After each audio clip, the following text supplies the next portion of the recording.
All right, this is Dave Gagnon, and I think today is November 7th, and this is our expansion team meeting, and I am recording it. If we get a good recording, I'll put it up there today too. Anyone looking for recordings, you can search for my private channel, Dave Gagnon 2000 on YouTube. You'll find me there. And I'm going to recommend that you not only subscribe to it, but YouTube now has a little bell next to the subscribe option, and that'll give you all notification when things get posted there. And so like a meeting today, I might end up doing 2 or 3 separate postings and just breaking them down into separate topics so people can just watch them. But we'll see how that works out for me. Okay, so first topic today. Let's talk about the broker approach. And so one tactic for growth is to contact your independent broker owners in your area or people that you may know across the country and share with them the EXP opportunity. And so I'm just going to talk about, opening conversation and then a little bit of filtering.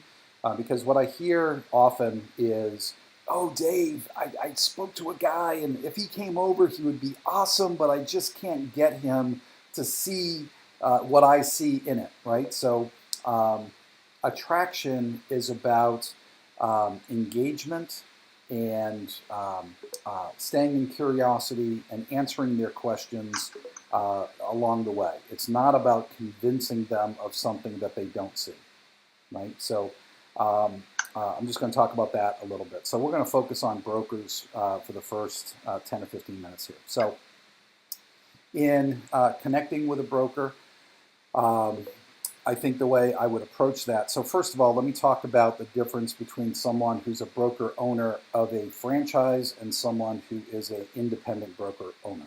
Okay, so independents, they are non-affiliated. They do not have a contract with any of their branding.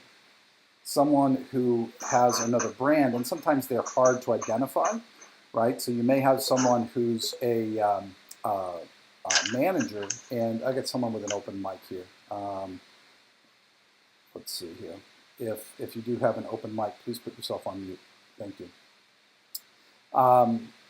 And so you might have someone who's a managing broker or the qualified broker or whatever of an office, and they don't own it, right? And so, and it may be a franchise, right? They might be running a Keller Williams or a Century 21. It's okay to call them and ask them, are they also the franchisee? If they're not the franchisee, you can talk with them, right? If they're with a franchise system and they are the franchisee, you cannot be engaged in any conversation that would be encouraging them to break their contract. That would be tortious interference. That is a federal violation. There would be a lawsuit, and you would be in a lot of trouble with potential jail time.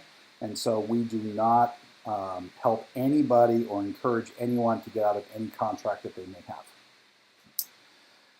So if you do speak with someone, they are the franchisee, just let them know that, you would never offer to have a conversation with someone who's currently under contract unless they were in their free look period.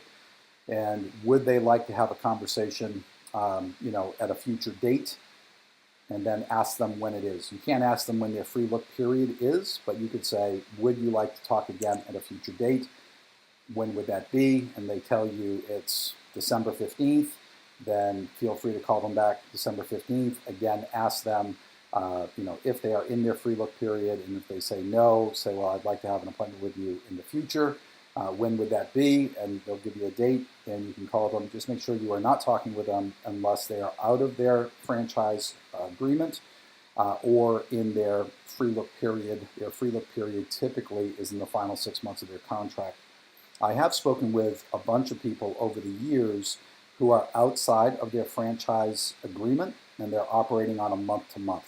So this happens often when someone is not sure they want to commit to another 5 years. They're looking at what their options are. they may be getting pressure on a monthly basis to sign a new agreement, but they just haven't signed, and the franchise doesn't want to dump them because they're still getting fees, right? So it's okay to be in curiosity.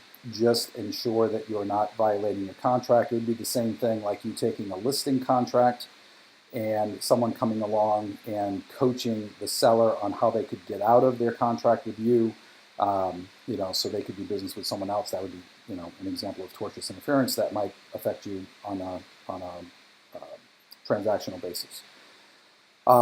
If someone is the managing broker and not the franchisee, you can speak with them. If someone is a pure independent, again, you just want to validate that they're not part of a franchise system.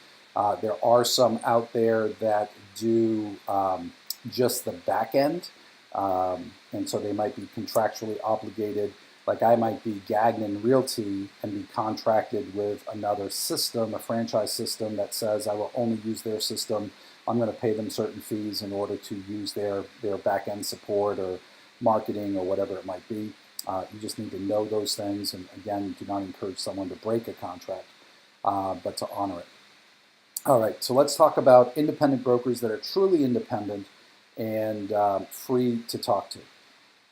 They always seem like a great conversation in that if they come over, they're going to bring their 5 or 10 agents with them, and we can scoop them up in buckets instead of one at a time.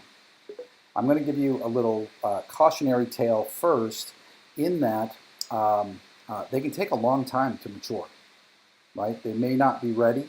You may be in touch with them for the next 2 years before conversation goes to the next level.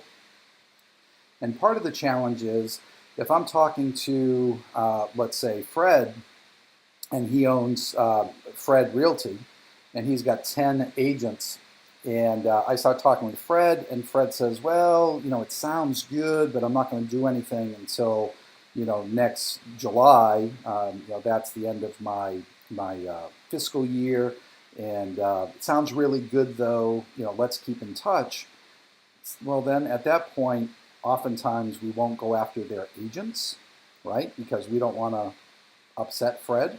And that means that there are great agents that could be over here today, and we're letting their brokers' lack of commitment to make a change affect their opportunity, and that's not fair to them. Number two, someone else from EXP, not knowing that you're doing the long follow-up with Fred, may call Fred's agents. His top agent leaves and comes here. Now Fred's upset for a couple of reasons. Number one, he thinks that he's protected because he's talking to you long-term. And number two, even if he decided to come today, his agent is now in someone else's downline, and that changes what he sees the value proposition to be, right? And so I think there always needs to be a clean break expectation when you're having the conversation. Once someone says, sounds good, but the timing's not right for me, let's talk again in 6 months, we got to be able to say out loud, that's great, I have no problem long-term follow-up, but just so you know, there's a very high likelihood that someone from EXP will be talking to every agent in the area, and of course they'll all be making up their own mind, regardless of the timing of our conversation. So you just got to do that so you don't feel that someone else is messing up your deal, right? So as long as you're in conversation, keep it moving along. So I think that's one thing that counterbalances this concept of if I get the brokers, I'll get all the agents. Number two, I think that when we're talking with brokers, for the most part, I have found broker owners to be in one of 3 buckets. One bucket is they are younger in the maturity of their brokerage opportunity, and they feel that it is going to be awesome, right? So you got to pay attention to their language when they're talking about how is it going today. If everything sounds optimistic, do not be surprised at the end if they say, well, your model sounds awesome, but I really want to give this a chance, right? Because the future's bright. That's bucket number one. Bucket number two is someone who's been doing it for an extended period of time and they feel that it's stable and profitable enough that it's a good return on their time. And why would they change it? Bucket number three is someone who's been doing it for a period of time, but they're frustrated. And the more areas that they're frustrated, the more likely they're going to make a change. And so before I get into what those areas are, let me pause it there and see if you guys have any questions about those three bucket classifications or any questions regarding tortious interference.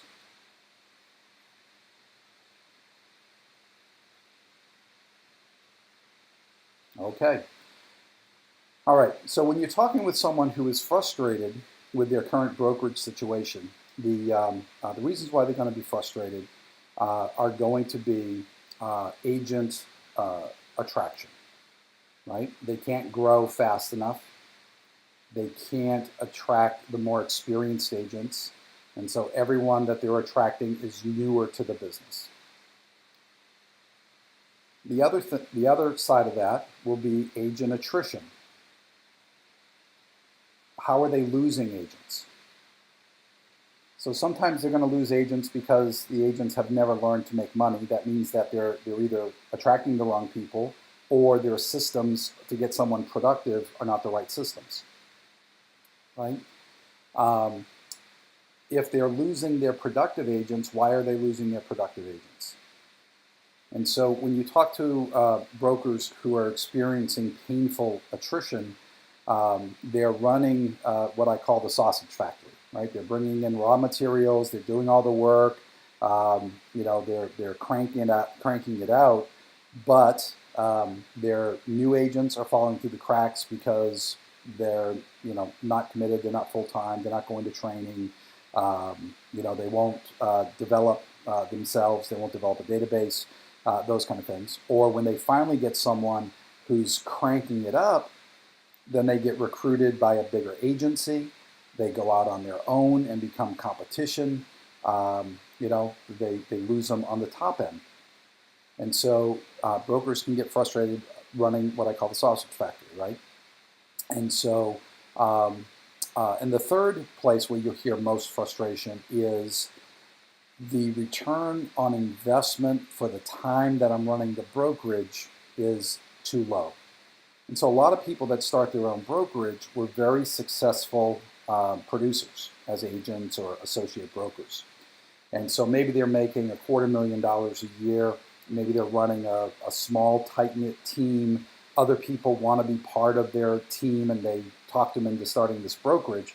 And so now they're doing the brokerage, and it started out that it was kind of cool and fun, and my name's everywhere. But now maybe I have 20 agents, and a couple of them are always, making the phone ring in crazy ways. That I got an irate buyer, I got a mad seller, I got some crazy deal that they've put together that now I got to, deal with another brokerage because the wording wasn't good. They didn't follow my guidelines. I can't go on vacation because every time I do, my phone rings off the hook. Or maybe I have to bring in someone that I'm paying to supervise so I can go on vacation. That's affecting my bottom line. And so oftentimes these top producers would be better off going back to being top producers and getting out of the brokerage business. So I think there are three classifications of brokers. I think the one who's been doing it for a while and is frustrated, and when they're frustrated for those three reasons, the attraction process, the attrition process, and the return investment of the time of doing brokerage, those are the good candidates. And so I think it's more about the filtering process to identify those people. That's where the initial work is. If you're not willing to do that work, don't have it in your plan to go after brokers. Once you've identified that they're in the third category, that they have those frustrations, now you can share with them how they can have a brokerage within the brokerage and not worry about running the brokerage. They can just do the things that they love doing, serving clients, attracting and developing agents, and let the company handle everything else. let me pause it there and give me any objections that you've heard or that you think that may come up, and I'll try to help you with them.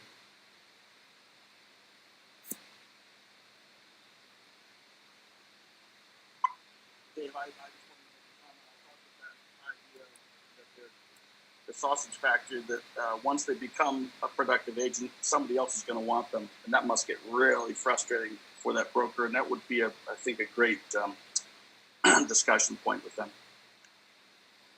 Yeah, so there's a lot of discussion points, right? So we can have a couple of different styles. One would be, let me tell you what I think your problems are, and we do this presentation, which is inclusive of every issue they could have, right? And so that takes more time, right? Because it's presentation based, and it can cause quicker disengagement. And so there's a dialogue sequence that I recorded a few months ago for you guys. It's on my private YouTube channel. It's called Needs, N-E-A-D-S. I encourage you to go listen to that. But it's going through the process of what's happening now, what do they enjoy about it, what would they alter or change about it.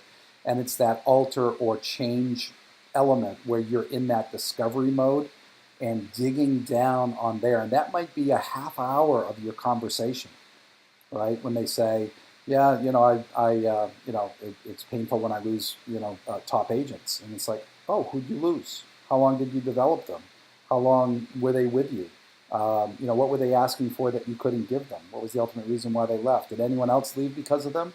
Did it affect you being able to attract anyone else after they left? I mean, just finding out where that real pain is and really getting it uncovered and focused on it so you can show the solution. Does that make sense? Okay. And so I like to talk about success stories too. So I'm just going to share a couple of success stories that I know. And, feel free to use them, and I'm sure you guys know others too. But one of my favorites is Ian Marshall.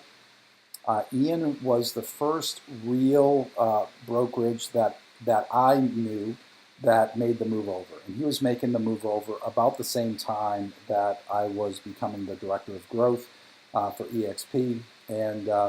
And so I got to learn about and hear about what the decision process was and those kind of things. And I consider Ian a friend, and we've had a lot of conversations between those early days and today.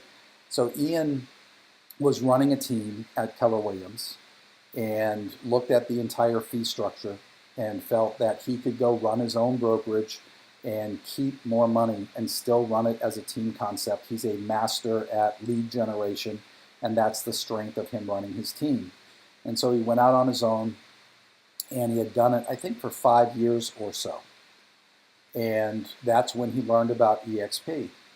And so for him, right, it wasn't that he was looking at going from 19 people on his team to 50 people, right? He was looking for a more efficient way to be able to do it, right, and have more money at the end of the day. And so he wasn't frustrated with it. He was just open-minded to what the options were.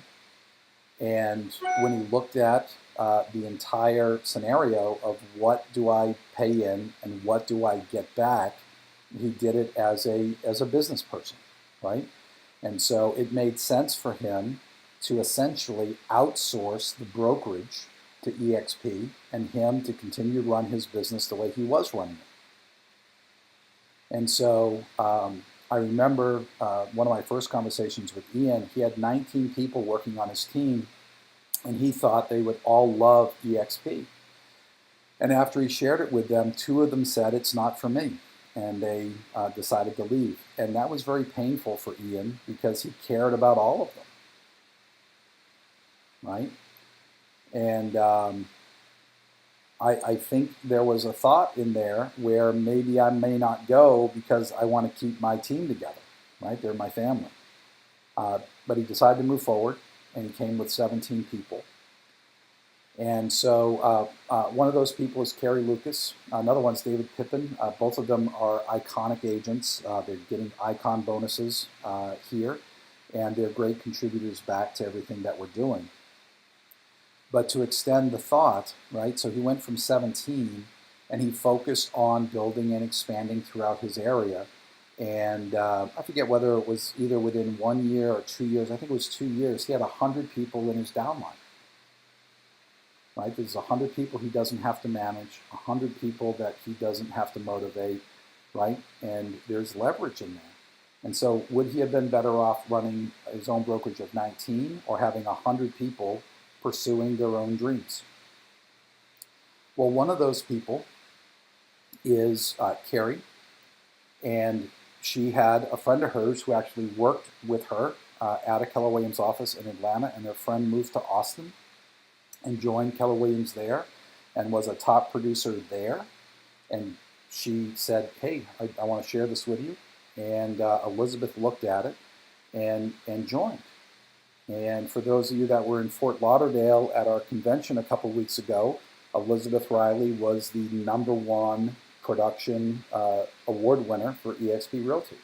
That's a pretty good person to attract. Now, Elizabeth talked to a friend of hers in that office, Jill. Jill is awesome. Jill was the one having all the fun up on stage, playing the contestants, Jill Liebernight. I adore her. And they went to their team leader and they said, hey, listen, we're looking at this company and it looks pretty good. We'd like you to take a look at it and poke holes in it, if there are any. Otherwise, we think we're going to go. And so that team leader was Gene Frederick, and Gene did his due diligence and met with people and read the financials and did his due diligence, and the rest is history, right? So Gene's come over and he's got, I think now, over 2,000 people in his group. And some of those are, further down than the 7 levels than Ian would receive compensation on. But I think Ian has 700 or 800 people in his group because he came to eXp, because one of his top producing agents knew a top producing agent, 2,000 miles away. That never would have happened if Ian was running his own brokerage and working in a smaller world. I think that's a good story to tell. My other favorite story is a newer story. And so I have a new friend. His name is Mitch Ribic. Some of you met him. He was playing one of the lead guitars in the band down at the convention and having a blast up there. Well, Mitch came over, had his own brokerage, a couple of locations in Cocoa Beach, and he came over with 35 people this past summer. And I just was talking to Mitch last week, and he told me they were well up over 100 already, and has a couple of fantastic business people that are already doing great jobs in expansion. And he told me that they were going to be 500 within the next few months. And I believe him, right? And so what is the chances of him doing that? He ran his brokerage for 11 or 12 years, right? Now he doesn't have to run it. Now he has business partners expanding throughout the country. And his life has changed forever. And so when you're talking to brokers, ask them what their opportunity is to expand. Ask them what their opportunity is for true passive income. Ask them what their opportunity is for true equity in a major corporation, right? That is more diverse than this little office in this little town. And I think you can get them into conversation and just be focused to have a linear conversation with them, right? I'm talking to you today. You have interest. We're setting up time for next week or the week after. You continue to have interest. You set up another conversation where, and that continues until they decide to come or they decide not to. When they say, let's talk in 6 months, they've decided not to. When they decided not to, do not feel bad about you or someone else talking to their agents, because it's going to happen. Questions?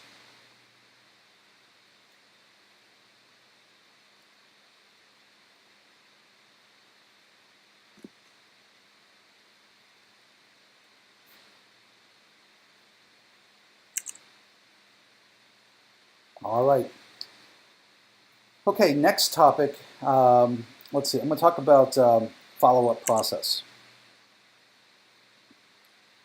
All right. So when I was with my previous brand, I was a team leader for 7 years, and KW had built out. Yeah, if someone would just share my private YouTube in the chat, that would be great. If you go on YouTube and just search for Dave Gagnon 2000, it should come up also. All right. So follow-up process. It's not pulling. Hold on, Allison. Let me just pull it real quick. All right. Copy. Paste. That should get you to my channel. There you go. All right. All right. So follow-up process. So when I was a team leader for Keller Williams, they had a maybe 20 or 30 email drip campaign that was professionally done and had graphics and covered points and this item and that item and all those kind of things. And whoever has their mic on, if you would just mute that, that would be great. And all of that. And every market center I went to, the owners wanted me to run it. What I had found is everyone was running the same drip campaign.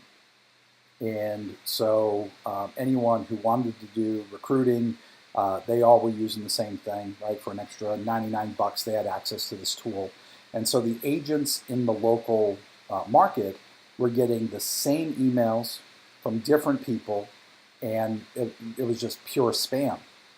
And so what happens when you do that is the office managers will go into their email servers and they will block eXp Realty or whatever source that the emails are being driven from.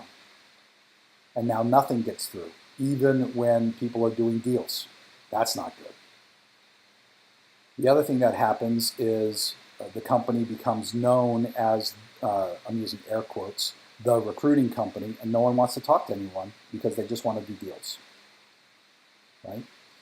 And so I don't find any value in that in a mass thing. Now, that's not to say that you should not have your own. So the way I do it is I want to be continually in touch with someone, and what I always taught my agents was 3 systems. And if you've read the Millionaire Real Estate Agent book, you're going to recognize these. There's what is called the 8x8, which is 8 touches over 8 weeks. There's the high touch program in that book. It's called 33 touch. And then there's you're really not interested in me, but I'm going to stay in touch once a month, and that's called the 12 direct. So I'm just going to talk about that in agent attraction concepts. And so if I have spoken with someone this week and they have engagement, we are engaged with them every single week, not for 8 weeks, but every single week until it's no, right? And so good conversation today, end of the week, beginning of next week, let's get a cloud tour. How did the cloud tour go? Let's get you back into a Q&A session and help you make the decision. Maybe they need help because they need to talk to someone who's run a brokerage before, or maybe they want to talk to someone who's done 25 million before, and now we're going to pair them up with someone who can help us with that credibility piece. And then we're going to have a follow-up conversation on that. And then maybe it's Christmas and they don't want to move until after Christmas, and so we set an appointment for there. So there's my 6 or 7 touches over the next 6 or 7 weeks, right? And so every touch sets the next appointment. And that might go on for 1 week and they're ready to join. It might go on for 12 weeks before they're ready to join, but every meeting books the next meeting. So that's the 8x8 or the immediate follow-up plan. You don't need that mapped out because the conversations are going to dictate where the next conversation leads you. You just need to make sure that before I hang up, we have an agreement for the next touch. Okay. So if someone joins, now you can have a touch program where once someone joins, I want to invite them into my private Facebook group. I want to make sure they're on the EXP private Facebook group. If they're into sports, I want to invite them into the EXP sports group. Whatever those things are, I want to make sure that I add them to my invite system to get them into this meeting so I can talk to them about building their revenue share or whatever it is, right? So build whatever your process is when someone says yes. And then build whatever your process is when someone says no. So for me, there are two types of no. One is, no, I'm really not interested. I don't think I'm going to be interested, but it was nice meeting you, right? Well, I want to be able to be in front of them once a month forever until they don't want to hear from me. So that's my 12 direct. I choose to do it very soft, right? I'm not sending postcards. I'm not sending a systematic email that, it's this one, then this one, then this one. But for me, it's what's happening. And so if I've friended them on Facebook, if you guys are friends with me on Facebook, you'll see that I don't pound EXP, but about once a month, I post, great news about our quarter, great news about a new high for the stock price, great news that these agents just joined us, or the agent count just hit a new thing, or maybe my revenue share group went over 500 for the first time and how amazing that is. It's that kind of stuff, right? Once a month. It's easy. Some people do it every week or every day. Well, that's fine too. I choose to do that as part of my once per month stay in front of people and let them know that things are going pretty well here.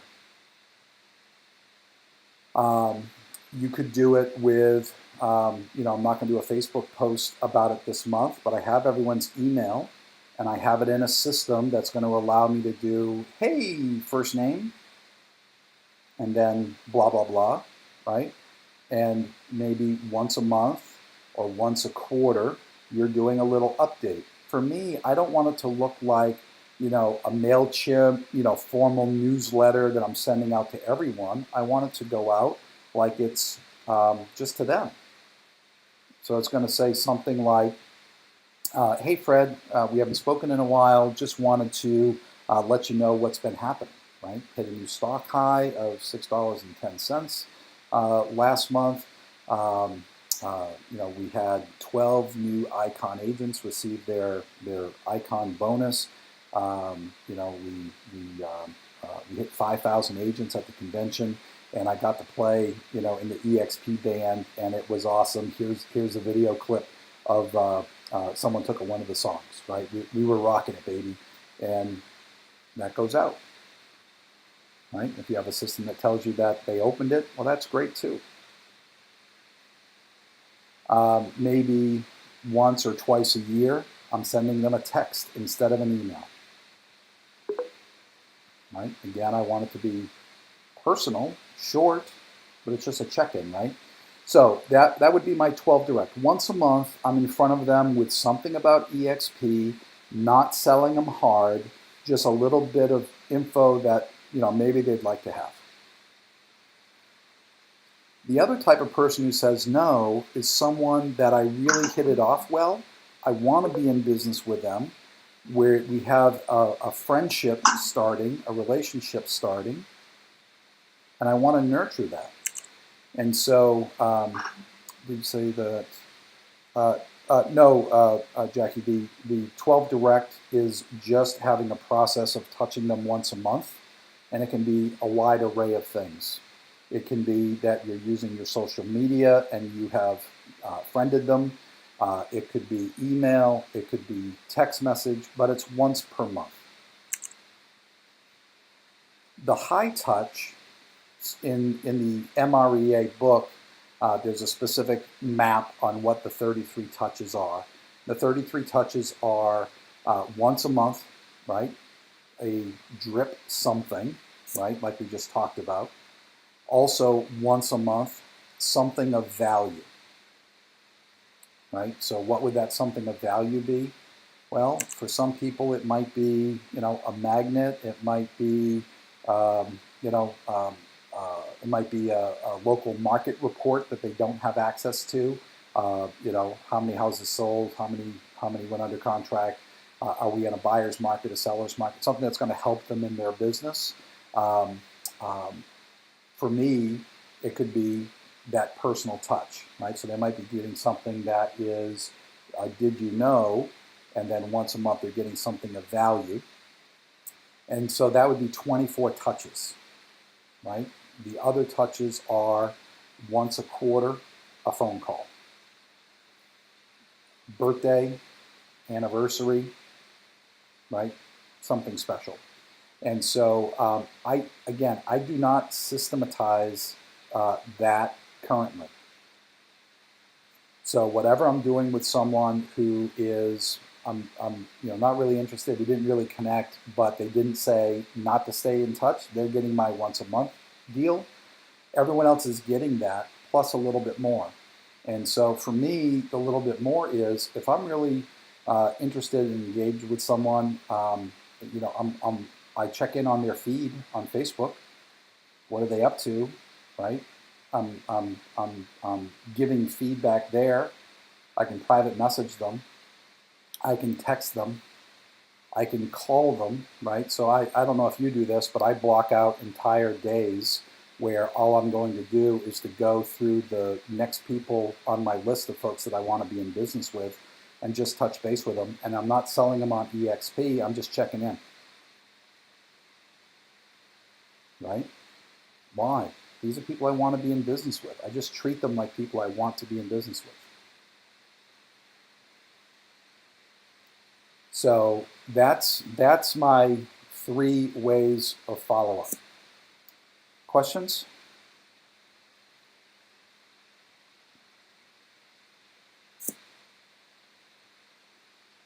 You guys are easy today. There are no silly questions.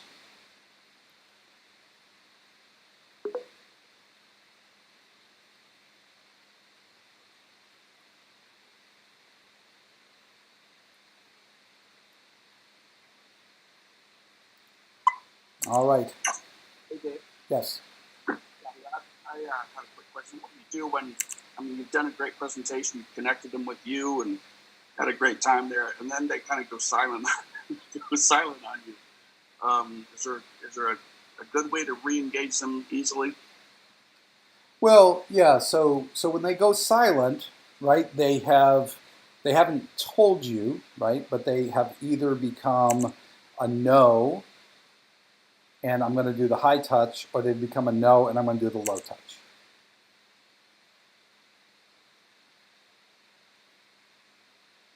Okay.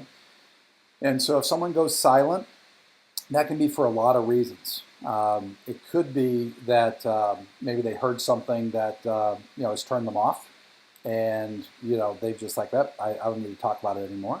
It could be that something's happened in their life that is really more important than talking to you. It could be that you've been too pushy. It could be that they really feel compelled that they're going to make the change the next time they talk with you, and they're scared of making the change, so they're icing you out. The reality of it is you need to be patient through the disengagement and be genuine in your re-engagement, right? So I had a wonderful conversation just before this meeting with a woman that I reached out to a couple of years ago, and I really thought she would be a great fit. And so I had the opportunity to get her back on my calendar today, and we talked about where we are and all those things. And when I spoke with her a couple of years ago, she had a little bit of curiosity, but we did not have any engagement after follow-up. And then today we had a 15-minute meeting that turned into an hour. And she's smart. And the questions that she asked were great questions. It showed true engagement and curiosity. Right? So then it's, let's get you in the cloud office and let's set up the next conversation. Right? So if someone goes a little silent on you, It's not you most of the time. It's them, and if they need space, you give them space, and you re-engage. Down the road. And if it was going good, I would do the high touch, and and if they don't respond after let's say a month or two of high touch, then they're automatically in the low touch. I would just respect your space and move them to a once a month, more generic messaging. And they'll re-engage when you're ready, or they'll at least take a phone call from you 6 months from now or a year from now.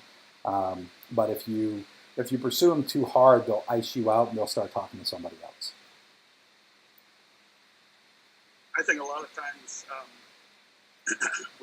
we on our side are kind of waiting for something to not quite go right on their side, so that EXP becomes an answer for them, and then they go, "Oh, that's right. So and so talked to me about EXP. That let me re-engage." I've had that happen a couple times. Yeah, one of the things that I've always talked about is this concept of being the person who is providing all of the answers and all of the visioning of what it would be like for us to be together in the same boat, right? And most people, I mean, we just got to understand that most people in the U.S. are high S behavioral types, which means they favor stability over change. And so they're not going to move without huge effort, right? Emotional drain. It might make them, sick to their stomach that they're doing it. They, even though they're paying way too much money to their broker, they can't imagine having the conversation that they were leaving. They would just rather pay the extra money than to go through the angst of a move, right? And so what I call it is, waiting for the stick of dynamite to go off in their boat. And that can happen a lot of different ways, right? Their broker changes their comp plan. Pat Hayes, some of you know Pat. Pat was, the number one producer in his brokerage, loved his brokers. Got the call from Scott Lewis and said, "I'm not interested. I couldn't be happier." And then that day, his broker got arrested for something stupid. And Pat called back and said, "Hey, I need to know what it was you wanted to talk to me about." Right? So his stick of dynamite went off the same day, but Scott could have called him a week earlier, a month earlier, or a year earlier. And if he wasn't engaged, even though the stick of dynamite was going off, there wouldn't have been that engagement, right? So let people know what your boat has and what all the options are, and why is everyone excited to be on this great boat, and then just stay close enough to them that when a stick of dynamite goes off, it's easy for them to choose you.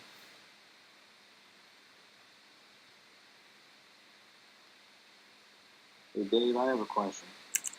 Sure thing, Howard. How would you leverage lenders, maybe specifically lenders?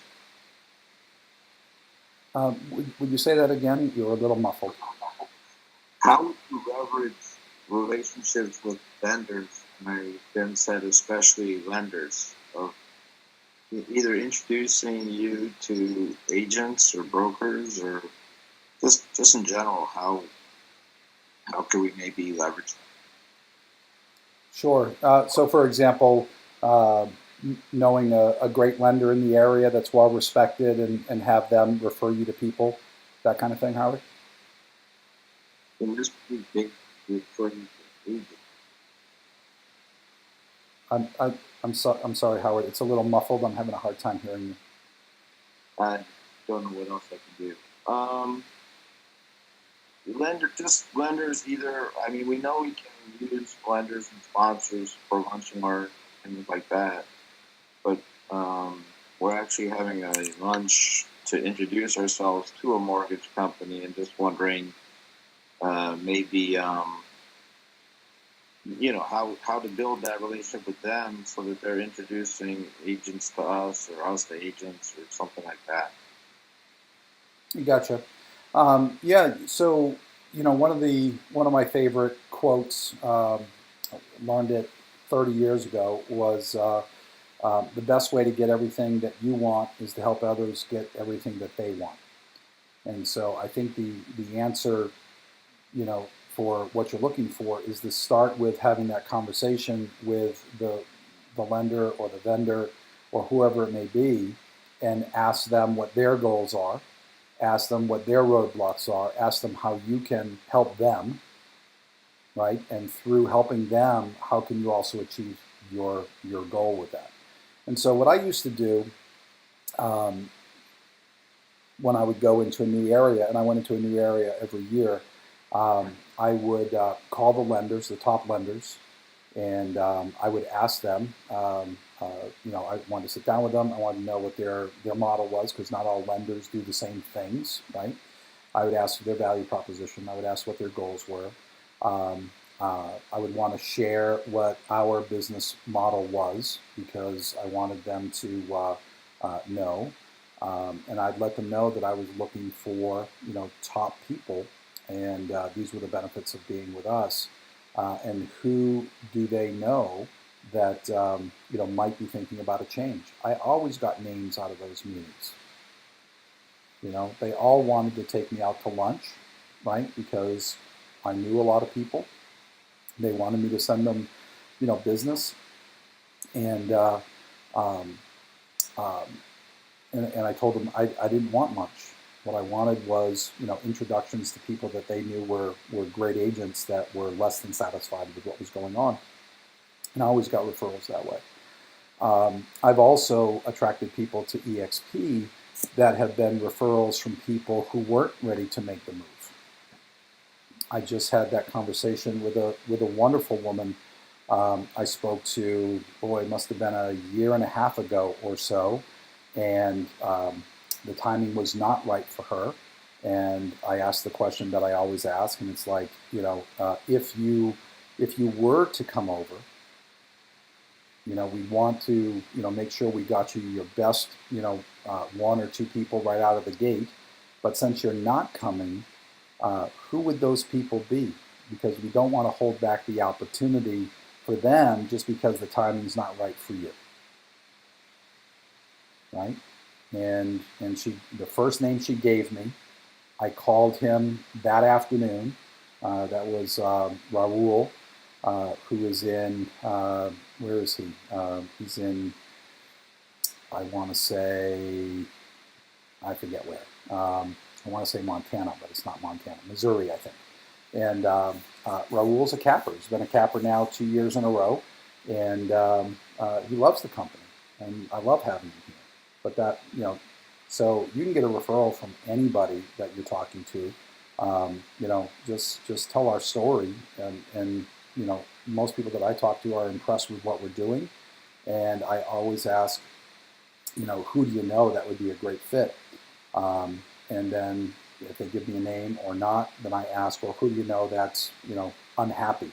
And the mortgage company, the mortgage lenders always know who they're working with, who's unhappy. How did you approach it? How did I approach who? Raul. You said the guys who were from the agent who didn't join.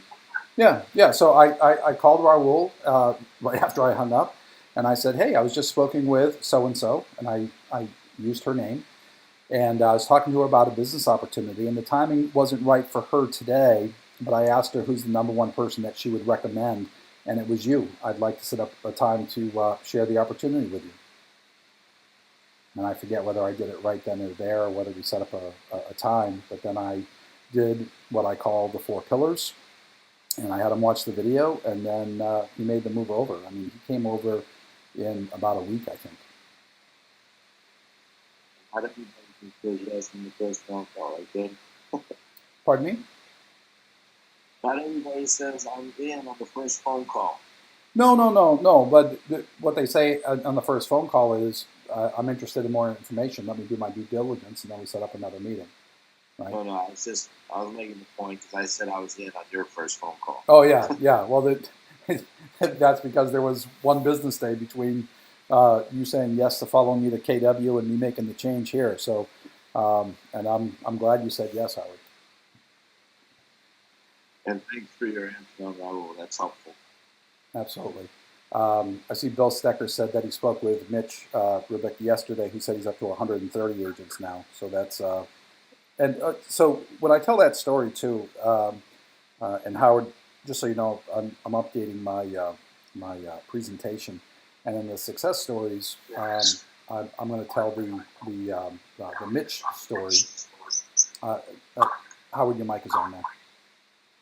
But I'm going to tell the Mitch story, just like I told you guys a little bit earlier, and then I'm going to back it down to telling the Howard story, right? So, Howard came over, and I think in his first year attracted a couple of people. In his second year, a couple more people, a couple of downline, and I think it was 3.5 or 4 years later after coming over, finding someone like Mitch, who came over with 35 people and now in 3 months has 130 people. That's a great story, for an agent who doesn't foresee themselves as being a great attractologist or this great recruiter, but just being connected and meeting people along the way and telling the story. There's great compensation in that, and I think that's a good part to tell, and that's going to be part of the new recording that I do. Let's see, Jeff Richmond wrote, what the script for contacting a person with an 80-person brokerage.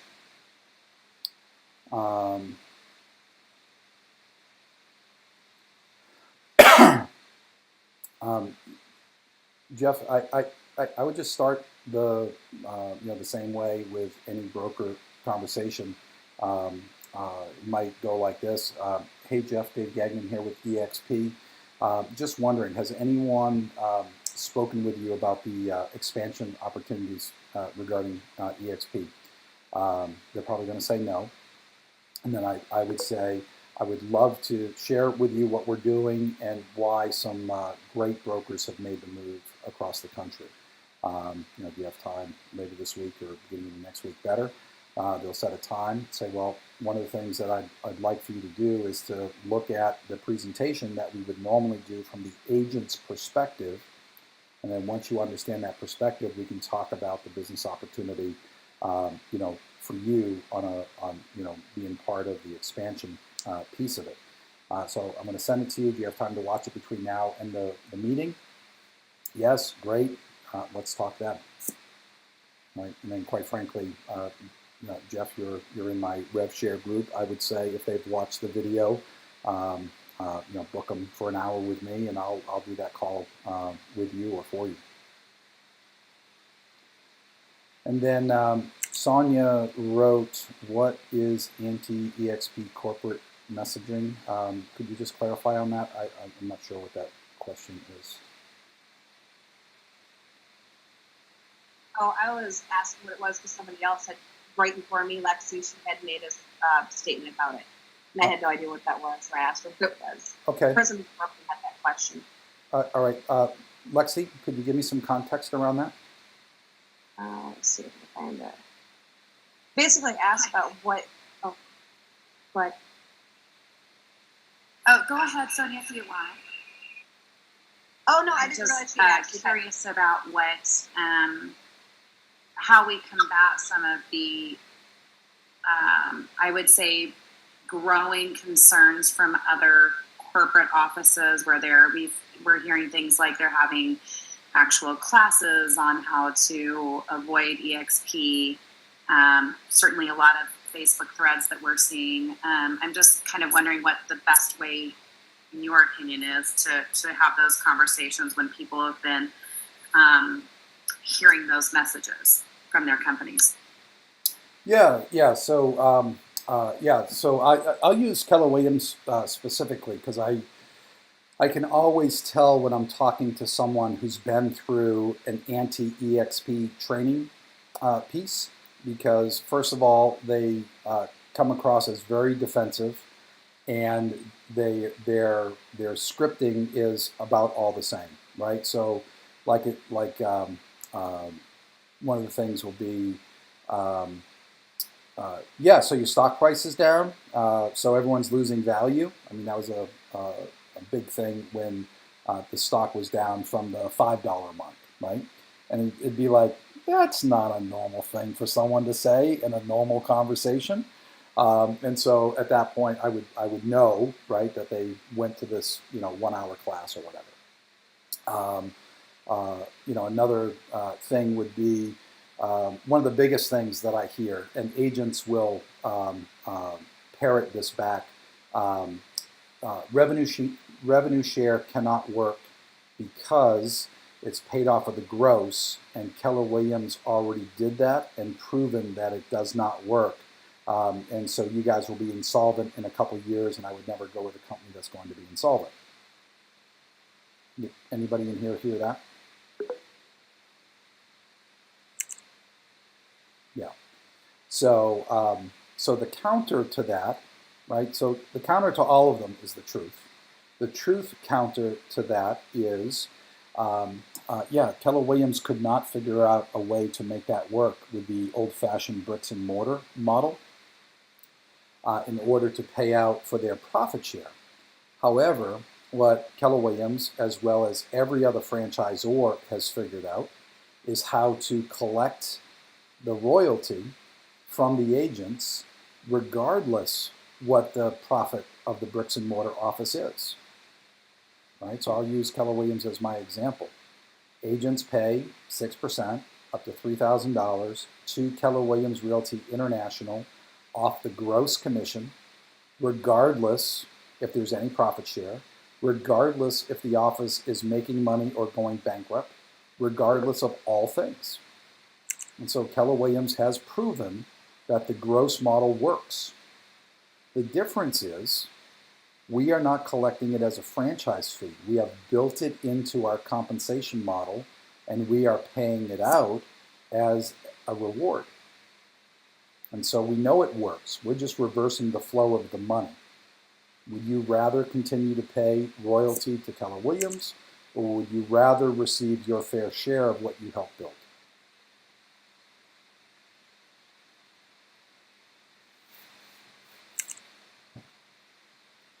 So if you guys will give me other things that people are saying in the bad press, I'll give you all the dialogues around it, but I can't think of any others. But I hear them all the time too. But give them to me and I'll give you the responses. Well, this isn't necessarily negative, but I've had where Keller Williams has offered, actually they took somebody from us that didn't do anything and offered them 100%. And I think they also waived their E&O fee. Yeah, that'll show how scared they are, right? I'm sure that person had some kind of influence or was respected or... no, this person yeah. was new and didn't have a transaction. Wow. Yeah, that office is scared. So team leaders get together, right? Operating partners get together, and we're having a great impact in some offices in Keller Williams, right? And so what some of these team leaders are saying is, you do not want this company to get a toehold. Once they get your first agent, they're going to get 10. Once they get 10, they're going to get half. Once they get half, you're not making any money. If you're not making money, you're going to get fired as the team leader, right? Operating out of fear. So, if they're offering 100%, I would just let everyone else in the office know that agent got 100% and they should get the same thing or come over. I mean, they can't give everyone 100%. So, and, quite frankly, if an agent goes there because they're going to get 100%, they don't understand the value here. If I decided to sell, I would be a capper. If I were a capper, I would pay $16,000. And right now I'm receiving back about $30,000 a month. No one can offer me 100% and entice me to go anywhere. So anyone who takes that deal doesn't understand the full upside opportunity.